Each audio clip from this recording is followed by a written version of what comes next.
Di situ ditunjukkan hari-hari yang akan terjadi. Dan di situ pula tahun 1997 saya melihat anak saya. Saya menikah tahun 2004, tapi saya melihat istri saya hanya kelihatan rambutnya saja, itu tahun 97. Dan saya melihat anak saya perempuan, itu tahun 97, dan dia melihat saya gini, itu pada itu di surga. Hari-hari yang akan datang.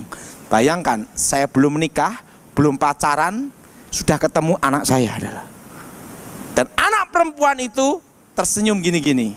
Saya tanya sama Yang Maha Kuasa, siapa dia? Itu anakmu di masa depan. Disitulah saya baru mengerti, hari-hari yang akan terjadi dari awal sampai akhir dunia sudah ada di sana. Di situ saya ditunjukkan tentang Indonesia, apa yang akan terjadi. Dan pada itu ditunjukkan, saya ditanya, apa yang kau minta akan kujawab. Saya tanya sama Tuhan, Tuhan, kapan engkau datang? Yesus berkata gini, engkau tidak perlu tahu masa dan waktunya. Yang perlu engkau tahu, aku menyertai umatku sampai kesudahan zaman. Maka sejak itu, kalau ada orang nubuatan tentang akhir zaman, lembu merah atau lembu tua, terserahlah. Saya tidak peduli lagi. Karena Yesus berkata apa? Ingat, tidak ada seorang pun yang tahu. Hanya Tuhan yang tahu. Dan apa yang terjadi? Saya ditanya lagi, apa yang kau minta? Aku minta yang kedua. Jangan beri aku kekayaan. Nanti kalau aku kaya, lupa siapa engkau. Dan jangan beri aku kemiskinan. Karena orang miskin itu susah, modalnya nekat. Betul? Aku minta satu aja Tuhan. Cukup bisa beli apa-apa. Dan apa yang terjadi? Di surga nanti tidak ada nama Allah. Nama Yesus asli adalah Yeshua HaMashiach. Di sana ada namanya Yahweh, YHWH, Elohim. Dan waktu itu saudara, kembali engkau ke muka bumi. Saya hidup kembali dan membawa pesan itu. Masa yang akan datang sampai 2035. Dan apa yang terjadi? Tahun 2001, waktu itu ajudan Megawati, Kolonel Edi Wibowo, menemuin saya di Pondok Indah. Waktu itu saya berkata sama Kolonel Edi Wibowo bahwa Susilo Bambang Yudhoyono akan jadi presiden tahun 2004. Karena saya melihat tahun 1997 presidennya Susilo Bambang Yudhoyono. Langsung Kolonel Edi Wibowo berkata, itu tidak mungkin. Karena incumbent adalah Megawati dan saya adalah ajudan Megawati, tiba gitu. Dan kakak ipar saya adalah SBY dan kakak kandung saya Ani Yudhoyono. Tetapi kalau sampai kakak saya jadi presiden, manusia yang paling saya cari di muka bumi adalah Daud Tony. Karena satu-satunya manusia di muka bumi yang berkata SBY pasti jadi presiden tahun 2004. Dan apa yang terjadi? Begitu SBY jadi presiden, langsung Kolonel Edi Wibowo nemuin saya dan saya diminta untuk ngawal presiden. Dan saya menjaga presiden secara senyap dan rahasia selama berapa lama? 10 tahun. Setelah 10 tahun saya resign. 2014 saya berhenti. Dan tahun 2021 saya dipanggil ada di Binagraha untuk ketemu Jenderal Muldoko, Kepala Staf Presiden. Itu di Binagraha dia ngomong sama saya tentang masa depan Indonesia, tentang Wapres dan Capres. Waktu itu saya bicara sama Kepala Staf Presiden bahwa nanti di tahun 2024 Cawapresnya adalah Gibran Rakabumi. Itu tahun 2021. Saya mau tanya, siapa yang pernah melihat media sosial tentang Gibran? Saya bicara 2022, angkat tangan coba. Itu saya bicara di Kepala Staf Presiden tahun 2021. Waktu itu Jenderal Muldoko berkata demikian, orang mungkin tidak bisa mas, karena undang-undang mengatakan harus di atas usia 40. Saya berkata sama Jenderal Muldoko, Yang Maha Kuasa sudah memperlihatkan saya bahwa nanti Wapres tahun 2024, kunci kemenangan, kunci kemenangan, calon terkuat namanya ini. Dia berkata, tidak mungkin. Dan tahun 2022, tepatnya di gedung AH Nasution, Kementerian Pertahanan, lantai 9. Waktu itu ada Mayor Jenderal Glenny Kerupan, timnya situ. Saya berkata sama dia, Glenn, percaya sama gua. Di tahun 1997 saya melihat wapresnya adalah seorang anak muda dan wajahnya seperti ini. Dan itu namanya Gibran Rakabumi Raka. Waktu itu langsung gini, Mas, ndak bisa. Kenapa ndak bisa? Karena ingat umurnya. Dan saya melihat tahun 1997 bahwa nanti MK akan memutuskan minimal pernah menjabat pejabat publik. Jawaban MK keputusannya seperti itu. Makanya sebelum Pilpres saya khotbah di tempat ini, calon terkuat Gibran, betul? Yang masih ingat angkat tangan coba. Dan itu sudah saya bicarakan tahun berapa? 2022 di Kementerian Pertahanan, lantai 9 gedung AH Nasution. Nah, boleh cek semua adalah. Nah, dan apa yang terjadi? Waktu saya ngomong demikian, tidak ada yang percaya. Nah, tahun 2023 saya dipanggil kembali, ngobrol lagi di Kementerian Pertahanan. Saya bicara, nanti presidennya militer, siapa? Prabowo. Wapresnya siapa? Gibran. Tetapi saya tidak boleh ngomong di publik. Kenapa? Saya ngomong calon terkuat militer 95%, Gibran calon kuat. Karena kalau saya ngomong di media sosial, ditangkap saya dah. Bawaslu dah. Nah, saya ngomong 95% aja. Tapi di Kementerian Pertahanan saya berkata, presidennya ini, wapresnya ini, pasti terjadi. Makanya tahun 2023 langsung saya khotbahkan, capres militer, wapres Gibran. Masih kan, saudara? Coba angkat tangan, saudara. Itu tahun 2023 di media sosial semua, saudara. Dan sampai terjadi 2024 begitu MK memutuskan masuk bursa cawapres, langsung saya ditelepon dari Kementerian Pertahanan, Mas, 1 atau 2 putaran, aku belum lihat. Aku hanya lihat cawapresnya ini, presidennya ini. Oke. Begitu selesai, dek, menang Prabowo Gibran. Telepon lagi saya, dilantik ndak? Aku ndak lihat juga. Yang penting aku ngelihatnya ini. Nah, ya pasti dilantik lah. Nah, di situ saya memberitahu akan terjadi resesi ekonomi di Indonesia. Dan saya bicara itu sejak tahun 2021. Resesinya adalah puncaknya di tahun 2025. Dan inilah awal dari resesi. Yang jadi pertanyaan, Palangkaraya gimana? Aman semua. Ingat, Palangkaraya tidak terasa resesi ekonomi. Karena alamnya, tanahnya luas. Kalau mau makan susah, mudah. Modal pancing, cari ikan. Ingat saudara, resesi ekonomi hanya akan terasa berat pada waktu di Jakarta. Di Palangkaraya hanya akan terasa harga-harga pangan naik. Jadi intinya satu, dari tahun-tahun lalu saya berkata semua harus berkebun. Masih ingat? Yang masih ingat angkat tangan semua. Nah, sudah waktunya semua berkebun. Karena akan terjadi resesi ketahanan pangan. Resesi pangan itu akan terjadi 5 tahun lagi. Jadi semua harus disiapkan semuanya. Dan perlu tahu, ini penting untuk saudara, yaitu puncaknya di tahun 2035. Tahun berapa saudara? Cina menguasai ekonomi seluruh Indonesia. Yang tidak bisa dikuasai Cina, ingat salah satunya apa? Palangkaraya. Kenapa?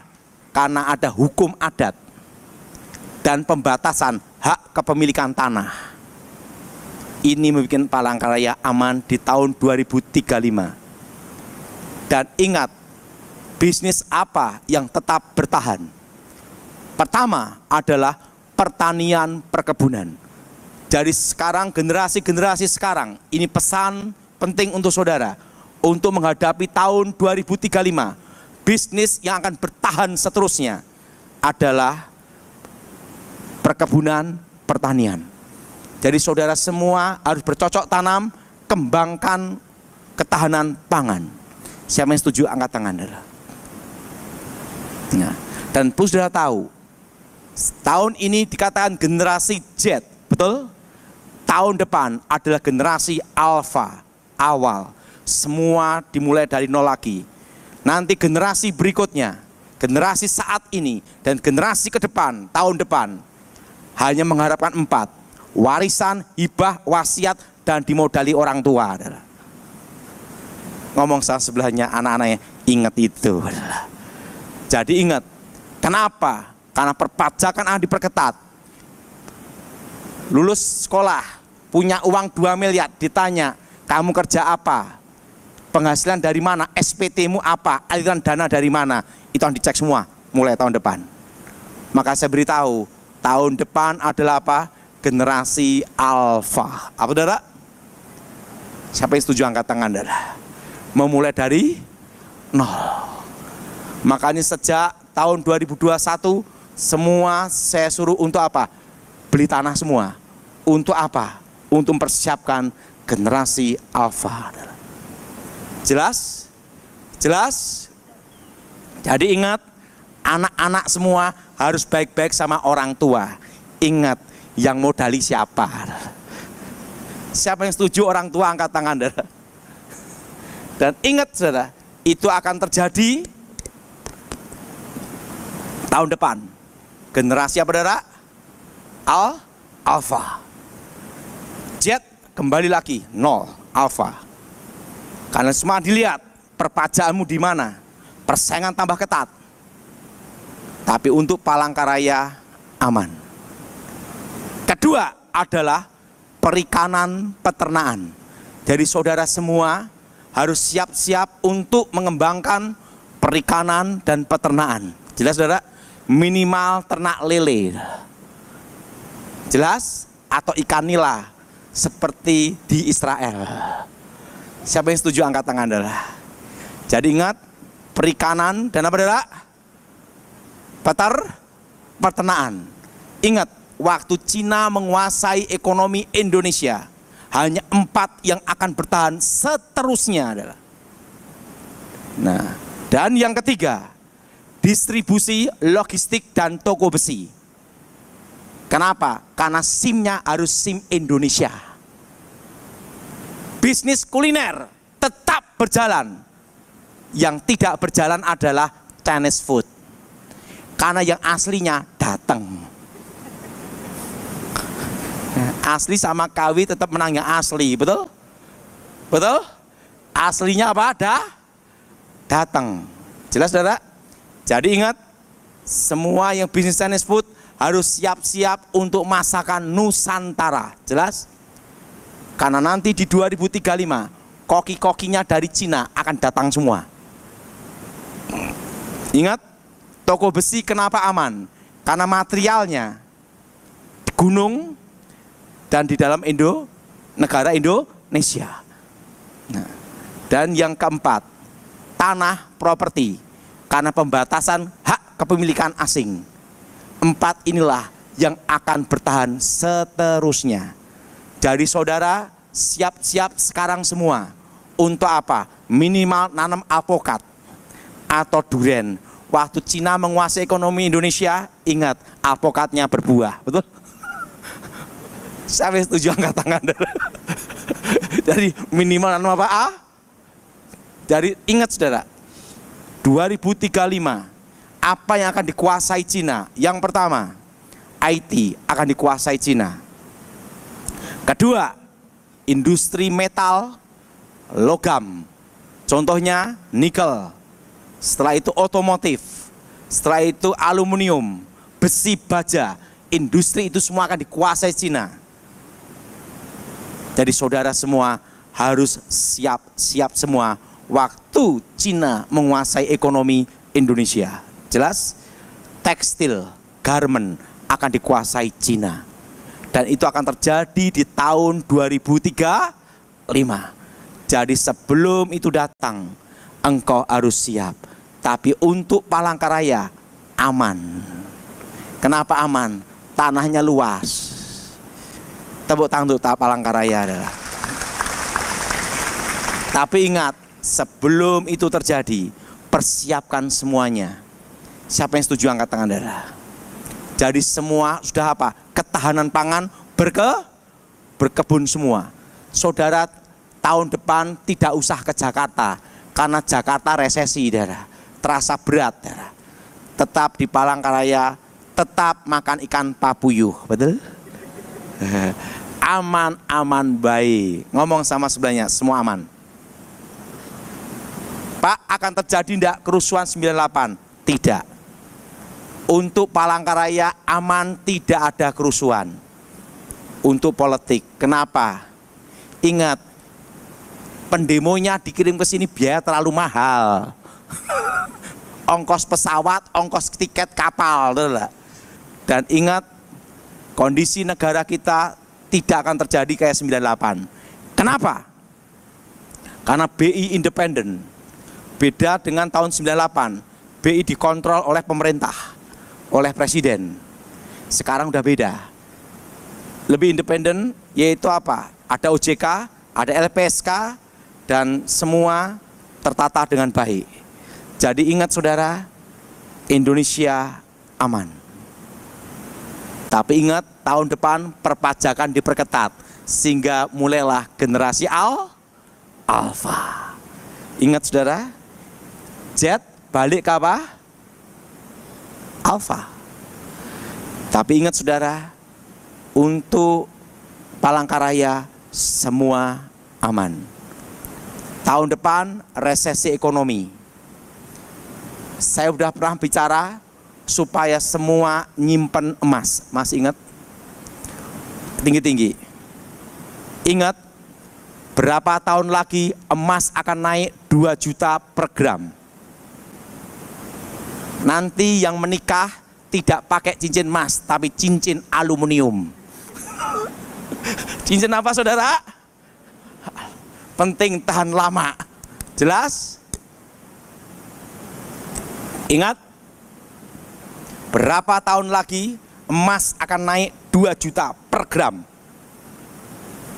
Karena apa? Inflasi.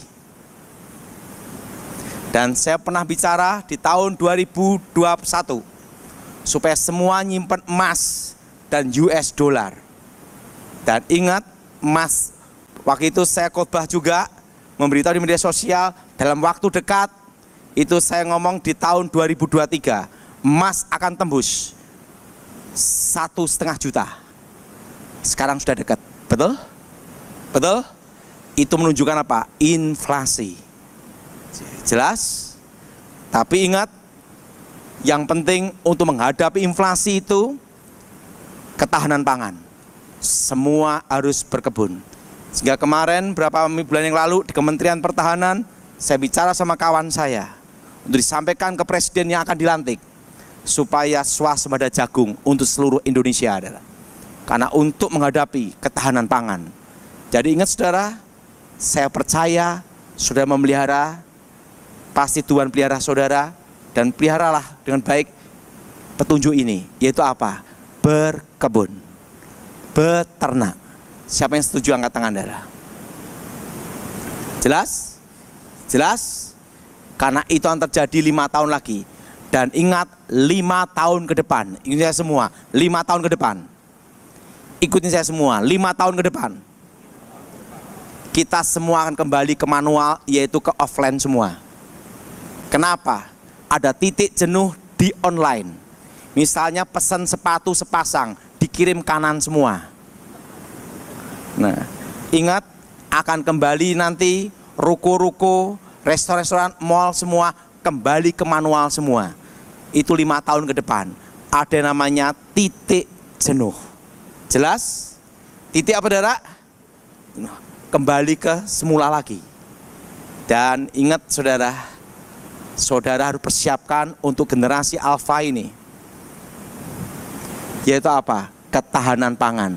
Saudara yang punya tanah-tanah di kampung-kampung, ditanemin semua adalah. Karena apa? Karena itulah yang akan bertahan seterusnya. Jelas? Jelas? Durian, apokat, semua tanaman keras yang jangka panjang, tanam semua. Nangka, tanam semua adalah. Karena nanti dunia mengalami krisis apa? Pangan 5 tahun lagi adalah.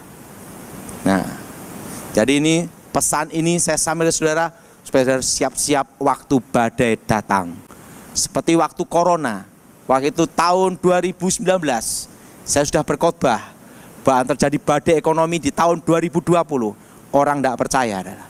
Begitu terjadi badai ekonomi berhenti gara-gara apa? Corona, betul? Nah, sekarang saya nyampaikan pesan untuk saudara-saudara semua untuk siap-siap 5 tahun ke depan dan tahun 2035. Saya hanya menyampaikan pesan terakhir itu. Pak, setelah 2035 gimana? Belum dapat petunjuk selanjutnya adalah. Nah, ada yang tanya sama saya, Pak, nanti presidennya 2029 siapa? Dalam waktu dekat sebelum pemilihan sudah saya kasih tahu semua. Tapi yang jelas satu, sekarang apa? Bertahan. Dan pesan saya juga katakan apa? Jangan utang bank. Masih ingat? Ya masih ingat, angkat tangan darah.